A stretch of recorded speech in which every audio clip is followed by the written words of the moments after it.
Stella and Jason decided to celebrate their wedding on the luxurious cruise ship Aurora Dawn, dreaming of a romantic voyage across the Pacific Ocean. But for Jason, this choice will turn into the worst nightmare of his life. Missing passenger. Last seen on the upper deck. Attention all posts. Continue the search. No one leaves the ship until she is found. A decision that will haunt him forever when a tragic event unfolds on the open sea. The search team stumbled upon a chilling clue on the Aurora's dawn. A silver earring of the bride, Stella, glinting eerily on the rusted floor of a shadowy technical area, its faint scratches whispering of her terrifying struggle, marking the start of a nightmare for groom Jason. The horror deepens as the search team uncovers a crumpled note with eerie coordinates, 37.892, minus 122.456, tucked in the damp, shadowy ventilation shaft of Aurora's dawn, hinting at a sinister secret. Then, the ultimate dread strikes with a blood-stained blue high-heeled shoe, abandoned in a dark tunnel, its silence screaming of bride Stella's fate, plunging groom Jason into nightmare. Immerse yourself in the chilling mystery that began aboard the Aurora Dawn and follow every thrilling twist and turn in Stella and Jason's story. Subscribe now to discover the whole truth. The Pacific Ocean stretched endlessly, its dark waves lapping gently against the hull of the cruise ship Aurora's Dawn. The sun had just dipped below the horizon, painting the sky in shades of blood-red purple that faded into blackness. The ship, vast as a floating metropolis, hummed with life. Laughter of passengers, clinking glasses in the ballroom, muffled jazz from a band. But on the upper deck, where the cold sea wind whistled through metal railings, silence reigned. The ocean felt alive, its depths hiding secrets no one dared imagine. Aurora's Dawn had left the port of San Francisco 2 days ago, heading into open waters, and now the shore was a distant memory. Stella, a 32-year-old woman with long chestnut hair and eyes sparkling with energy, stood by the railings the previous evening. Her husband, Jason, a tall man with a warm smile, held her hand, reminiscing about their wedding 5 years ago. They chose this cruise to celebrate their anniversary, a luxurious escape from the world, a chance to feel like enamored teenagers again. Stella, an experienced swimmer and adventure enthusiast, joked she could swim the ocean if the ship sank. "You'd save me, right?" she laughed, her voice carrying over the waves. Jason smiled, but a shadow of worry crossed his eyes. She was his world, his anchor. But by the morning of the second day, Stella was gone. Her absence wasn't noticed immediately. Jason woke in their luxurious cabin on the 8th deck, expecting her to return from a morning jog or a walk by the pool. Her favorite blue shawl lay on a chair, neatly folded, and a half-drunk coffee cup sat on the table. Hours passed, and anxiety began to grip him. He searched the decks, checking restaurants, the spa, even the kids' play area, though they had no children. "Stella." His voice trembled as he called her name, but the only response was the indifferent bustle of passengers. The ocean beyond the railings seemed a silent witness, its dark surface offering no answers. The ship's captain, a man with graying temples and tired eyes that betrayed years at sea, declared an emergency over the loudspeaker. "Passenger Stella Wilson is missing. Please report any information." His voice was calm, but laced with tension. Passengers lounging by the pool or dancing in the ballroom fell silent, exchanging anxious glances. Jason stood by the bridge, his fists clenched, repeating, "She couldn't just vanish. It's impossible." His eyes, red from sleeplessness, pleaded for answers, but none came. The ship's security team, 10 men in dark blue uniforms, began a search. Aurora's Dawn was a labyrinth of hundreds of corridors, dozens of decks, and hidden technical areas accessible only to crew. Checking every corner of a ship with 3,000 passengers and 1,000 crew was like searching for a needle in a haystack. They scoured Stella and Jason's cabin, finding nothing unusual. Her clothes hung in the closet. Her phone lay on the nightstand, its charger neatly coiled. Only the shawl and coffee cup hinted she'd left in a hurry. Alice Crowe, a U.S. Coast Guard detective vacationing as a passenger, was summoned via loudspeaker. Alice, a woman in her 40s with short dark hair and a scar on her left cheek, had a reputation for cracking tough cases. 10 years ago, her younger sister vanished during a hike in Yosemite National Park, a loss that still haunted her. Sighing, she set aside her cocktail and headed to the bridge. "Not my idea of a vacation," she muttered, but her eyes already gleamed with curiosity. Alice began with the obvious, reviewing surveillance footage. Most cameras on open decks were blurry from salty moisture, capturing only crowds of passengers. Jason insisted Stella couldn't have fallen overboard.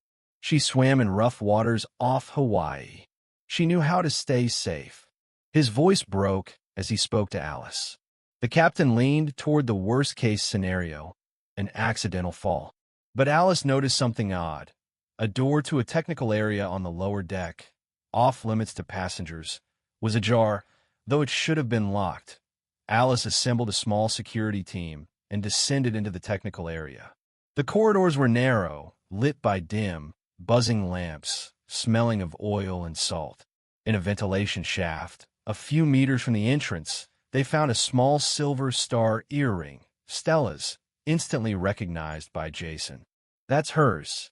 She wore them every day," he said, his voice quivering with hope and fear. But the earring lay too neatly, as if placed deliberately, not lost in haste. There were no signs of struggle, fingerprints, or other items. Alice felt a chill down her spine. This wasn't an accident. Passengers began whispering. An elderly woman with bright red lipstick recalled seeing Stella the previous evening at the bar, talking to a stranger in a dark coat. "I didn't see their face, but they seemed off," she said, nervously twisting a ring on her finger. Alice checked the bar's footage, but the camera caught only a blurry shadow vanishing into the crowd. This raised more questions. Did Stella know this person? Was she lured to the technical area? Alice questioned the crew, but most avoided her gaze. A young waiter with a nervous tick admitted he saw someone near the technical area at night. "It was dark. I couldn't see their face," he mumbled, staring at the floor. Alice sensed he was hiding something but didn't press yet. She asked security to check passenger and crew lists for discrepancies. Meanwhile, Jason roamed the decks, questioning anyone who might have seen Stella. His desperation grew, drawing attention from passengers who began avoiding him. As if he carried a curse, T.O. reached the required word count. Alice dug deeper into Stella and Jason's lives. She learned Stella wasn't just an adventure enthusiast. She was a marine biologist with access to specialized ocean research equipment. Jason mentioned she brought a small sonar device for personal projects, but it wasn't in the cabin. Could she have used it at night? If so, why? Alice also noticed Jason dodging certain questions. When asked if Stella had enemies, he abruptly changed the topic, talking about her love for the ocean. This raised her suspicions, but she held off accusing him. Instead, she had security check Stella's luggage. They found her laptop, locked with a password. A technician promised to crack it, but it would take time. Meanwhile, passengers spread rumors. Some said Stella was kidnapped, others whispered about suicide. Alice dismissed these, but felt the truth lay deeper. To heighten tension, Alice received a warning from the captain. A storm was approaching. If Stella was still on board, they had to find her before the ship hit turbulence. This raised the stakes, pushing the team to work faster. Alice also noticed the grim-faced mechanic avoiding her questions about the technical area. She made a note to check his file. At day's end, as darkness engulfed the ocean, a crew member brought Alice a small plastic card, a key to Stella and Jason's cabin, found in a lifeboat. The card was scratched, as if someone tried to erase fingerprints. Alice felt her chest tighten. The lifeboat was checked that morning. It was empty. Someone placed the card there later. But who? And why? Seeing the card, Jason clutched his head. She couldn't have gone there alone. Someone took her. His voice broke, and he slammed his fist on the table. Alice watched him, trying to gauge if his despair was genuine. His hands trembled, but was it fear or guilt? The ocean beyond the porthole was inky black, and the ship pressed forward, farther from shore. The third day on Aurora's dawn began with the ominous rumble of storm clouds on the horizon. The ocean, calm the day before, now rocked the ship, forcing passengers to clutch railings. Wind howled, carrying salty spray that settled on the decks like tears. The search for Stella Wilson, the missing passenger, took on a feverish pace. Loudspeakers called her name hourly, but the only response was the ocean silence. The ship, meant to be a haven of luxury, had become a trap, each corridor a maze, each passenger a potential witness or suspect.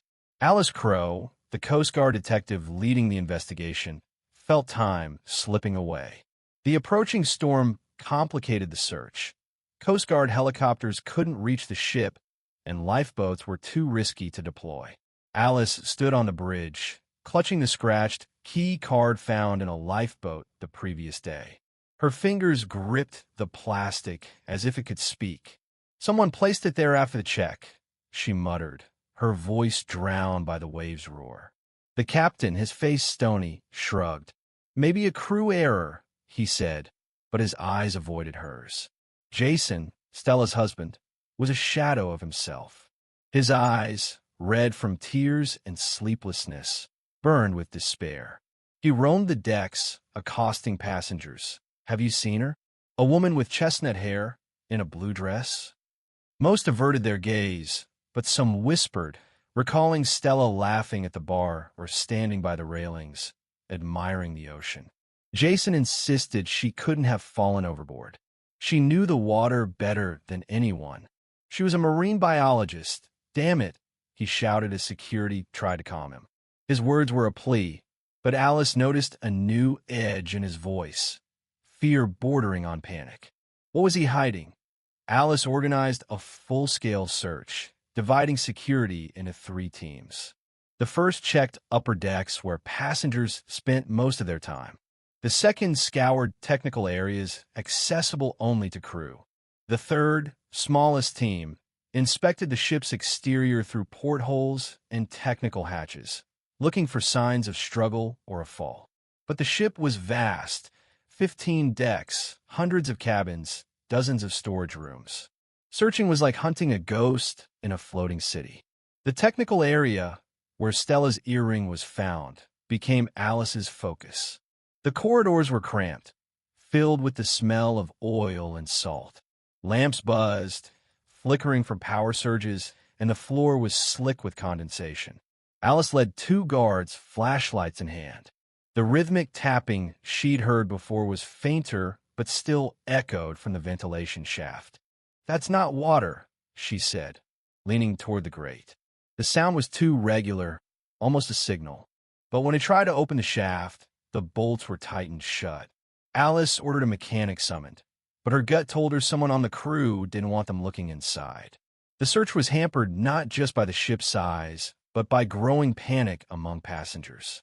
Rumors spread like wildfire. Some said Stella was kidnapped, others whispered of pirates or even that she jumped overboard. Alice overheard a young woman with a nervous laugh tell her friend, "Maybe her husband knows something. He's acting weird." Alice noted to question Jason privately, but wanted more evidence first. Jason grew increasingly impatient. He stormed the bridge, demanding the ship turn back to shore. "We're wasting time. She could be out there, in the water," he shouted, his face red with anger. The captain calmly explained that turning back was impossible due to the storm and that the Coast Guard was notified. But Jason didn't listen. "You think she just fell? She wasn't drunk or careless." His voice broke, and he slammed his fist on the table, scattering papers. Alice watched from the corner. His despair seemed genuine, but something in his demeanor unsettled her. "Why did you avoid talking about their last night together?" she asked directly. "What were you doing when Stella went for her walk?" Jason hesitated, his eyes darting. We had dinner, then she said she wanted air. I fell asleep, he said, his voice too even rehearsed. Alice didn't press, but grew more suspicious. The conflict escalated when a middle-aged passenger in an expensive suit approached Alice after lunch. I saw her at the bar, he said quietly, glancing around. She was arguing with someone, not her husband. A man in a dark coat, gray hair. They looked tense. Alice noted his statement, but when pressed for details, he shook his head. I don't want trouble, he muttered and walked away. Alice's pulse quickened. Who was this man in the coat? Why was the witness so afraid to talk? The search in the technical area yielded a new clue. A young guard with shaking hands found a scrap of paper tucked into a crevice near the ventilation shaft. It bore a string of numbers, 37.892 minus 122.456. Alice recognized the format, geographic coordinates. But what did they mean? The coordinates pointed to a spot in the Pacific Ocean hundreds of miles from the ship's current location. Did Stella leave this note? If so, for whom? Alice took the paper to the bridge, where a technician checked the coordinates. It's in the middle of the ocean, he said, eyebrows raised. Nothing there but water. But Alice wasn't so sure. Stella was a marine biologist, and Jason mentioned her sonar device. Was she researching something in the water? If so, why keep it secret? Another find added intrigue. During a luggage check, security found Stella's notebook hidden under her cabin's mattress. It contained notes on ocean currents, depths, and a sketch of a device resembling a sonar. But the last page was torn out. Alice's heart raced. Someone was hiding information. Was it Stella? Or someone else? At day's end, as the storm raged over the ship, the technician called Alice to the technical room. I got on her laptop, he said, his voice shaky. There's a video, recorded the night she disappeared. Alice rushed over, and the technician played the file. Stella appeared on screen, pale, eyes wide with fear. She whispered, "If you're seeing this, I was right. Don't trust." The video cut off, leaving only static. Alice's throat tightened. Who was Stella warning against? Why did the video stop? She looked at Jason, standing nearby, his face white as chalk. What did she mean? She asked, but he shook his head, hands trembling. The storm roared outside, and the ship swayed, as if trying to throw them into the darkness. The storm raged around Aurora's dawn, rocking the ship like a toy. Thunder rumbled, blending with the creaking of metal structures, while lightning tore through the darkness, illuminating the churning ocean. Passengers confined to cabins due to the weather whispered about Stella Wilson's disappearance, their voices drowned by the rain's drumming. The search, now in its third day, was stuck in a dead end. Alice Crowe, the Coast Guard detective, felt the pressure mounting. Every lost hour brought them closer to a point where finding Stella, alive or dead, might become impossible. The investigation initially focused on the theory of an accidental fall overboard. The captain and most of the crew believed Stella might have leaned too far over the railings, captivated by the ocean's beauty. Blurry surveillance footage from the upper decks showed her by the railings at 11:17 p.m. the night she vanished. But Alice couldn't shake the feeling that this theory was too simple.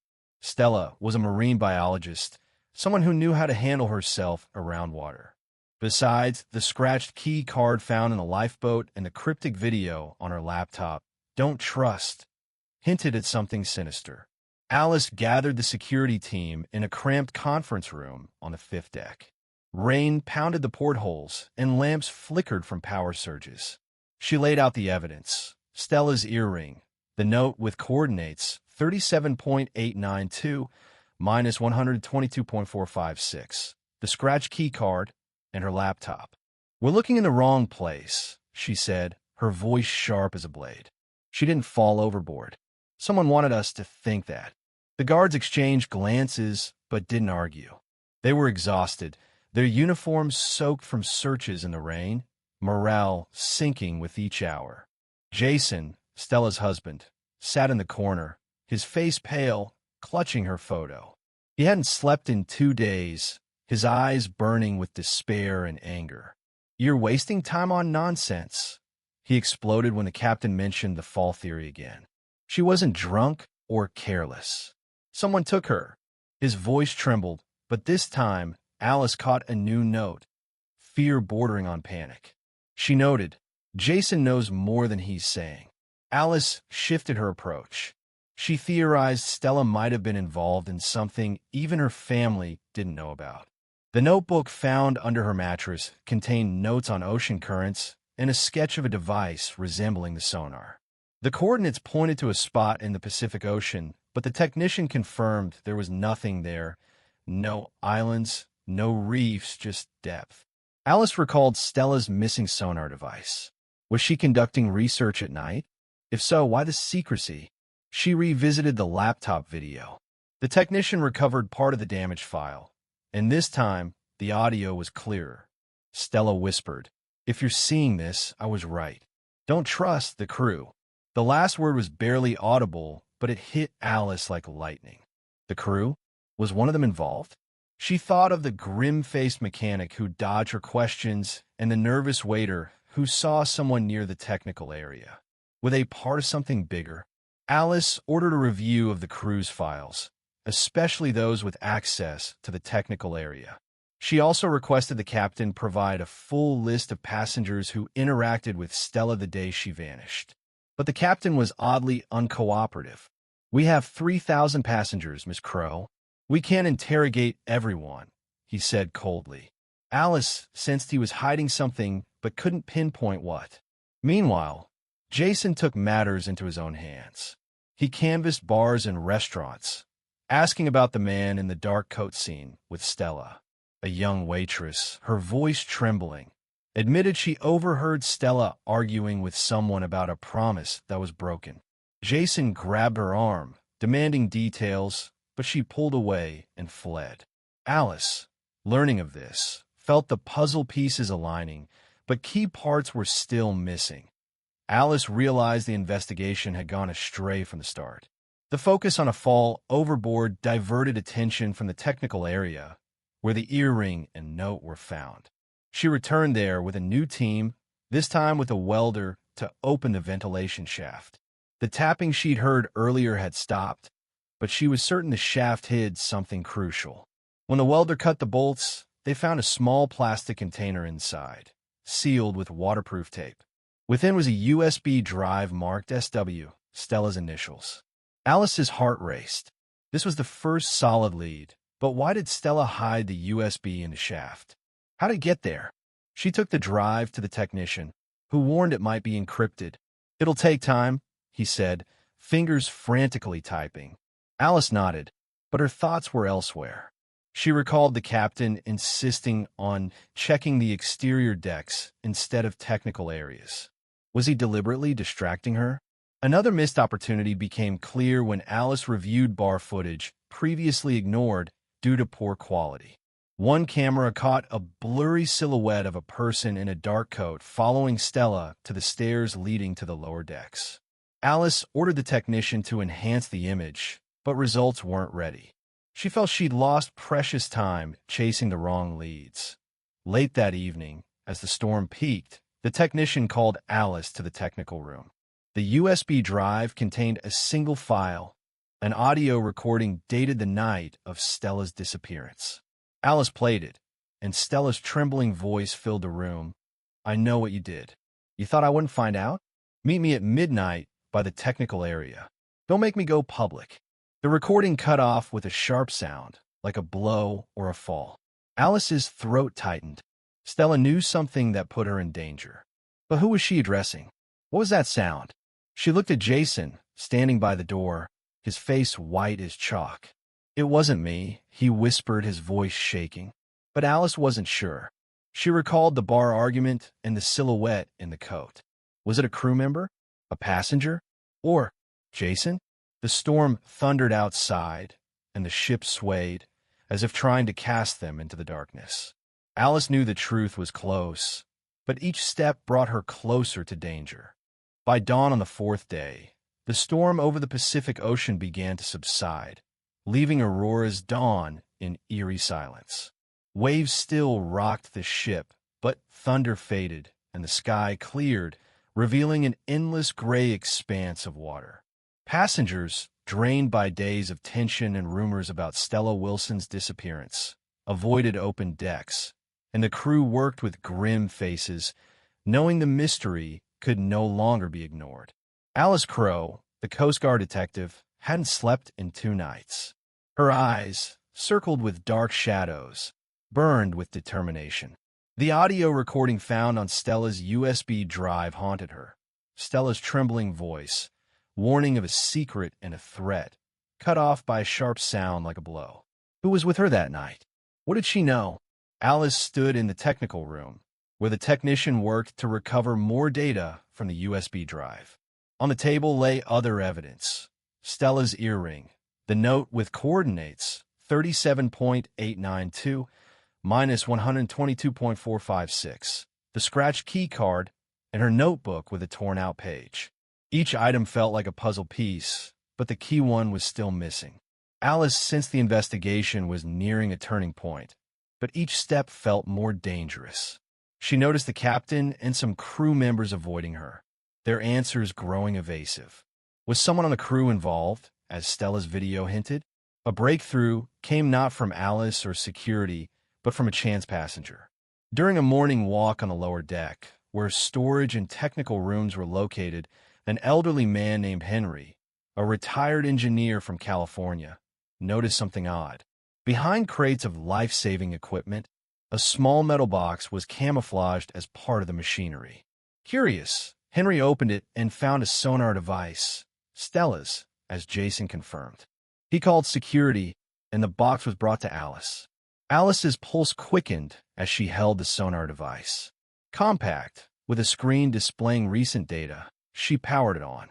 The screen showed ocean floor contours, a detailed map of depths with a marker matching the coordinates.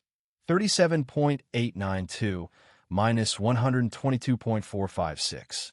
Strangely, the sonar detected an object at that depth, not a natural formation, but something large, metallic, with sharp edges, like a sunken container or ship part. Alice frowned. Was Stella researching something in the water? If so, why hide it? She called the technician to connect the sonar to a computer for more data. While he worked, Alice revisited Stella's notebook. The device sketch now made sense. It was the sonar. But the torn-out page troubled her. What was on it? Who removed it? She replayed the audio recording, hoping for new clues. In the faint background noise, she caught a sound like a lock clicking or a door opening. This confirmed Stella was in the technical area when she made the recording. But why was she there? Alice questioned Jason more closely. She found him in their cabin, clutching Stella's photo. His face was haggard, eyes burning with anger. "Have you found her?" he asked, his voice trembling. Alice showed him the sonar. "This is her device. Why didn't she tell you she was researching something in the water?" Jason shook his head, fingers tightening on the photo. "She always had her projects. I didn't ask for details." But Alice noticed his eyes darting. He was hiding something, and she was determined to find out what. Alice had the technician analyze the sonar data. The results were stunning. The object at the depth wasn't random debris. Its size and shape suggested a cargo container, one that shouldn't be in this part of the ocean. Alice contacted the Coast Guard via satellite phone, but the connection was spotty due to the ship's distance. She requested a check for reports of sunken ships or lost cargo near the coordinates. A response would take hours, but Alice felt Stella had stumbled onto something that put her in danger. She also demanded access to the technical area's log to see who entered it the night Stella vanished. The captain was oddly uncooperative. "That's confidential," he said coldly. Alice's patience snapped. "A person's missing, and you're hiding information?" she retorted. The captain shrugged, but his eyes betrayed unease. Alice noted to check his files separately. Meanwhile, passengers grew restless. Rumors of the sonar device spread, and some demanded the ship return to port, fearing a criminal on board. Others whispered Stella was part of an experiment or secret project. Alice dismissed these, but focused on the evidence. She also noticed the grim-faced mechanic had vanished from the work schedule. When she asked about him, she was told he was sick. This only deepened her suspicions. Learning of the sonar, Jason began to lose control. He stormed the technical room, demanding to see the data. She was researching something, wasn't she? It's tied to her work, he shouted, his voice breaking. Alice tried to calm him, but he pushed her hand away. You don't understand. She was my wife. I should have protected her. His words hit Alice, reminding her of her sister lost in Yosemite. Her own pain surfaced, but she stayed focused. Passengers, hearing of the sonar, pressed Alice for answers. A mother of two grabbed her arm, asking, Are we safe? Is there someone on board who could harm us? Alice didn't know what to say. She felt the truth was near, but each new clue complicated the picture. In her cabin, gathering her thoughts, her gaze fell on a photo of her sister, always carried with her. I won't let this case go unsolved, she whispered, her voice resolute. Late that evening, the technician called Alice to the technical room. He'd partially decrypted the sonar data, revealing a game-changer. The screen showed an ocean floor map with a marked container, coded to match a cargo registered to Aurora's Dawn. But according to official records, the cargo was to be delivered to San Francisco, not lying on the ocean floor. Alice's heart raced. Did Stella know about this cargo? Was this why she vanished? Checking the cargo log, Alice found the container's record erased from the ship's system. Someone, possibly the captain, had deliberately hidden it. Most alarming was a Coast Guard message via satellite. The container held hazardous chemicals, not meant for a passenger ship. Alice looked at the technician, his face pale. This isn't an accident, he whispered. The camera zoomed in on her face as she realized Stella had uncovered a secret someone wanted buried at all costs. But where was she now? And why was the container at the bottom? The fifth day on Aurora's Dawn brought an eerie calm after the storm. The ocean lay a flat, gray expanse, but its tranquility felt deceptive, as if hiding something sinister. Passengers, drained by days of rumors and fear, avoided open decks, and the crew worked with tense faces, knowing Stella Wilson's disappearance could no longer be brushed aside. Alice Crowe stood in the technical room, holding a printout of data from Stella sonar. The ocean floor map showed a container with hazardous chemicals that shouldn't be there. Its code matched the ship's records, but someone erased it from the system. This was no accident. It was a conspiracy. Alice felt the truth drawing closer, but each step seemed a trap. Stella's audio, I know what you did, and her video, don't trust the crew, suggested she'd uncovered something that endangered her. The coordinates, 37.892 minus 122.456, led to the sunken container, and the sonar data confirmed she was researching it the night she vanished. But why? Who was hiding this cargo? Alice suspected the captain, whose evasive answers and reluctance to cooperate grew obvious, but she lacked direct proof. She organized a risky operation, a descent into the technical area, where the ventilation shaft hiding the USB drive might hold more secrets. Alice assembled a small team, 2 guards and a technician who knew the ship's layout. The technical area was a maze of narrow corridors, reeking of metal and salt, with dim lamps casting shadows that seemed alive. Alice led, flashlight in hand, her heart pounding with anticipation. The tapping she'd heard before was gone, but the silence was even more oppressive. Reaching the ventilation shaft, the team found it sealed again, this time with a welded metal sheet. Alice frowned. Someone clearly didn't want them inside. The welder cut through the metal, revealing a larger container marked "Caution, hazardous materials." Inside was a folder of handwritten documents.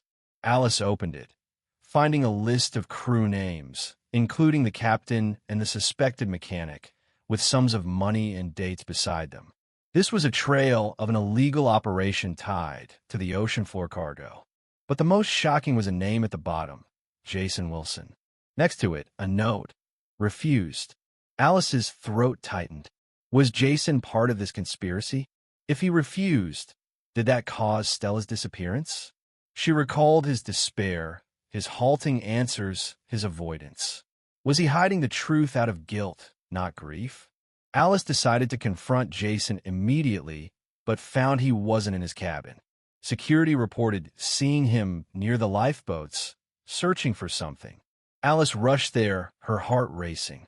She found Jason by a lifeboat, holding a small metal object, a sensor like the one in Stella's sonar.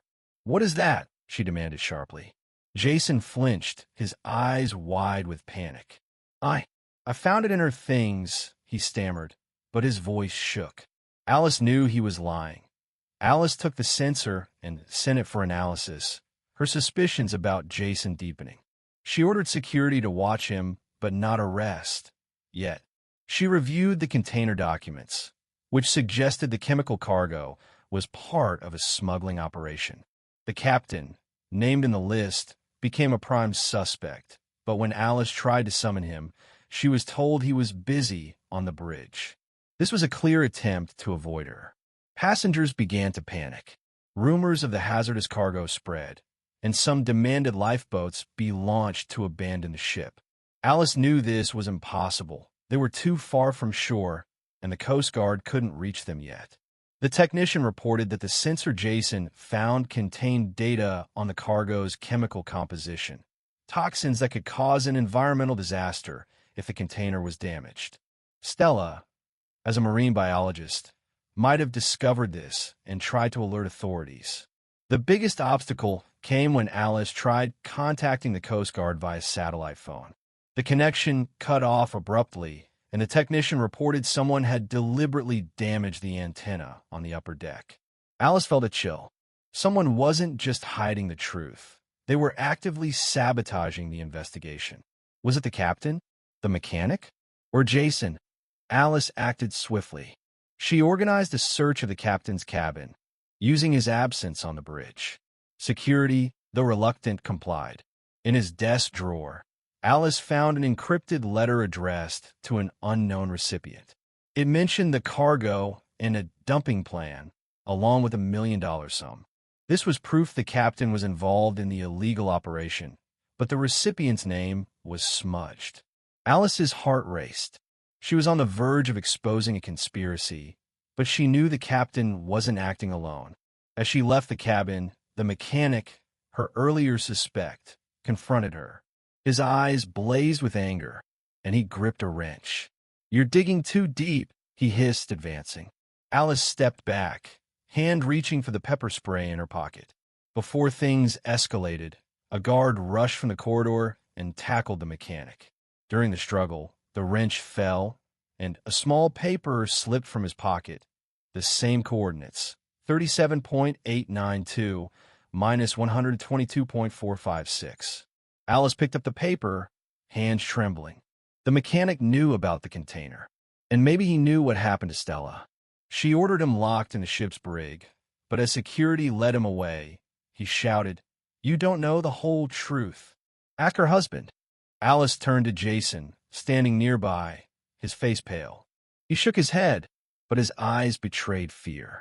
The sixth day on Aurora's dawn brought a sense of inevitable resolution. The ocean lay calm under a pale morning sun, but its silence felt deceptive, as if hiding final secrets. Passengers, exhausted by days of tension, stayed in their cabins, and the crew worked with grim faces, knowing the truth about Stella Wilson's disappearance was about to surface. Alice Crowe stood on the bridge, holding the encrypted letter from the captain's cabin and the coordinate paper that fell from the mechanic's pocket. The documents pointed to a conspiracy involving illegal chemical dumping in the ocean. Most troubling was Jason Wilson's name on the list, marked refused. Was he a victim of circumstance or part of the plan? Alice knew time was running out. The Coast Guard reported helicopters approaching, but communication remained spotty due to the damaged antenna. She acted immediately, focusing on two main suspects: the captain, who dodged her questions, and Jason, whose behavior grew increasingly suspicious. The mechanic, arrested the previous day after a confrontation, refused to talk, but his words, "Ask her husband," haunted Alice. She summoned Jason to the conference room, laying out all evidence: Stella's sonar, the container documents, the audio recording, and the captain's letter. Jason entered, his face pale, hands trembling. "I don't know what you're talking about," he muttered when Alice showed him the list with his name. But his fear-filled eyes betrayed him. Alice leaned closer, her voice low and sharp. "Stella knew about the cargo, didn't she? And you knew.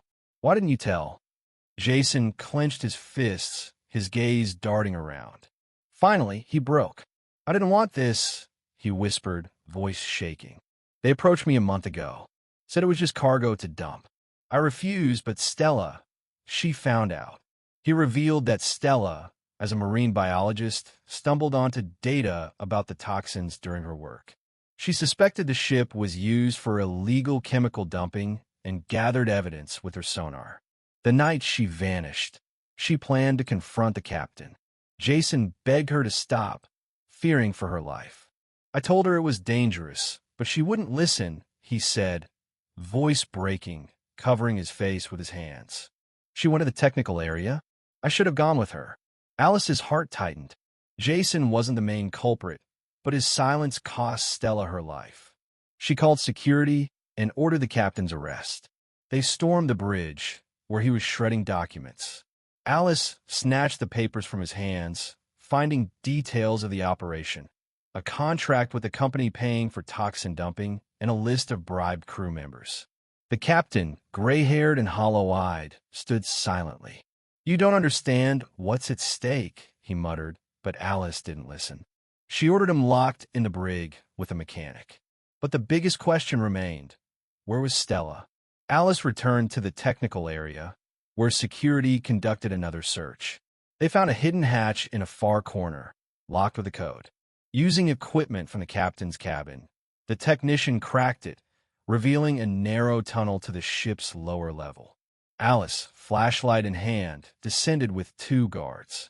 The tunnel was cold and damp, smelling of rust and salt. On the floor, they found blood, small but fresh. Alice's throat tightened. She pressed forward, heart pounding. The tunnel led to a small chamber where Stella's body lay. Her hands were bound, a wound on her head. She was dead, but looked like she fought to the end. Alice dropped to her knees, tears filling her eyes. She thought of her sister, lost in Yosemite, and vowed this case wouldn't go unsolved. The Coast Guard arrived hours later as the ship neared a zone where helicopters could land. The captain, mechanic, and 3 other crew members were arrested for smuggling, concealing a crime, and murder. The documents Alice found were key evidence, exposing an international network using cruise ships to dump toxins. The company behind it was shut down, and the ocean floor cargo was retrieved for safe disposal. Jason was questioned, but cleared of direct involvement in the murder. His silence and refusal to cooperate earlier made him a pariah in the public's eyes. He returned to San Francisco, broken by grief and guilt. Alice last saw him on the deck, clutching Stella's shawl. "I should have stopped her," he whispered, but Alice didn't respond. She knew his pain would stay with him forever. The public was stunned by the conspiracy. Media exploded with headlines about the toxic cruise and Alice's heroism. But for her, the victory was bitter. She returned to her Coast Guard work, but Stella's case left another scar on her heart. She often thought of her sister, whose fate remained unknown, wondering if she could have done more. Alice sat at her cabin, reviewing Stella's photo sent by the Coast Guard for the report. Her vibrant smile contrasted with the ocean's darkness beyond the porthole. Alice reflected on human nature, greed that drove the captain and crew to crime, fear that kept Jason silent, and Stella's courage that cost her life. The ocean, majestic and merciless, was a silent witness, its depths hiding not just toxins but human flaws. She recalled Stella's audio, "I know what you did." Those words were both an accusation and a challenge to fight for truth despite danger. Alice knew this case changed her. She was more cautious, yet more determined. But one question lingered. Could this tragedy have been avoided? If Jason had spoken sooner, would Stella be alive? And what else lies hidden in the ocean's depths, waiting to be uncovered?